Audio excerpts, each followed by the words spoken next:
Okay, I'm going to talk to you about political ideology. And the whole idea between different parties politically is that they have different ideologies, which is basically ideology, or it's the study of their ideas, and the ideas that they're selected to be their official doctrine, or these are their truths. And they should be able to summarize our basic slogan for what we're about. One would be like lower taxes. Another one might be we want to go to the moon. The country needs to go to the moon. John F. Kennedy.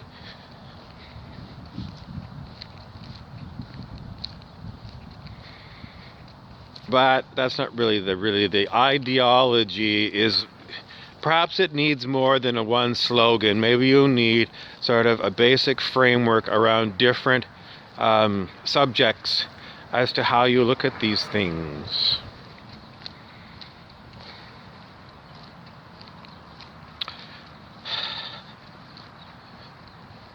It's very complicated. But, you know, the Russia, when it was communist, they had people whose job was to be like the commissar, which is like the political commissar, basically to make sure that you are following communist ideology.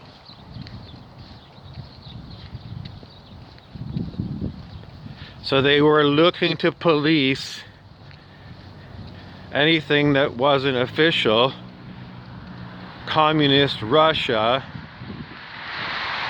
doctrine. And you could be stripped of your role in the world if you crossed the political ideology department, because they would report back and they were always looking at you. And it would probably be very arbitrary, because I don't think you'd expect to see fair courts with this. This is basically someone who's, and probably a good idea is to try and figure out, are these true believers in communism? I mean, they really have read all the Lenin and all the Marx. Maybe they read Trotsky. Maybe they weren't allowed to read Trotsky, but they would. Then they were told that they couldn't even read those guys.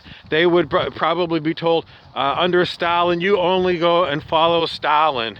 Stalin's word, well, he's not doing anything communist right now. He's causing like major starvation of the population. Oh, you wouldn't be allowed to say anything against Stalin at all, even if people were dying.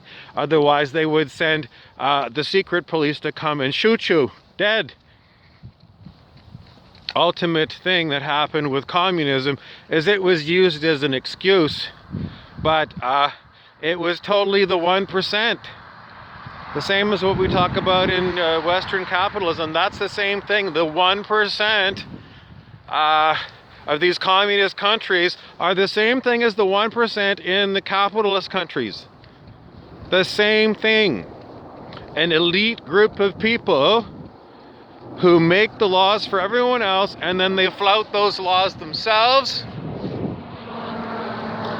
And those political people that were true believers originally in order to get the revolution going, well, some of them might have stayed true believers, and some of them might have just become like mafiosi. Just the mob. You know, they're just armed thugs. And so it's really going to depend. But, you know, the whole idea behind the ideology is like, do you have a police that polices your ideology? Or are you free to think different ways? Freedom of speech was one thing, but how about freedom of thought?